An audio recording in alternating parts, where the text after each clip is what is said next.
Hey guys, আজ প্রথম দিন আমার বাপের বাড়িতে। তো আমার পিছনের ভিউটা শুধু দেখো, কি দারুণ গ্রামের ভিউ, একদম ন্যাচারাল, একদম দেখো পিছনে ওটা কি ক্ষেত আছে যদি বলতে পারো কমেন্টে অবশ্যই জানাও। ওটা আছে গম, যেটা আমরা খাই। কমেন্টে বলতে কমেন্টে তোমরা একটু আগে আগে জানিও, আমি একটু পরে পরে বলছি। তো দেখো, এই দেখো আমাদের হাওড়ার ব্রিজ। এটা আমার অনেক ভিডিও আছে। আর নদীর জলটা এখন শুকিয়ে গিয়েছে, জল ছিল একদম এই ব্রিজটা তলিয়ে গিয়েছিল। এটা হচ্ছে আমাদের দেদে পাল তুলে দে মাঝি হেলা করিস না নৌকা। ঠিক আছে, তো একটু বসি, দেখি কেউ আসে নাকি খাবার দাবার নিয়ে।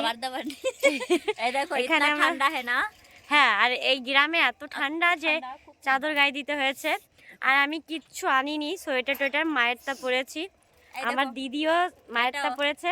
ওটা হচ্ছে আমার ভাগ্নে, ভাগ্নি না ভাগ্নে, ভাগ্নি। ঠিক আছে, তো যাই, এখন অনেকক্ষণ বসে রয়েছি, এবার একটু ঘুরু ঘুরু করি। সন্ধ্যা হয়ে গেছে তো, গ্রামে সন্ধ্যার পর বাইরে থাকতে নেই। তা আসি, টাটা। আমার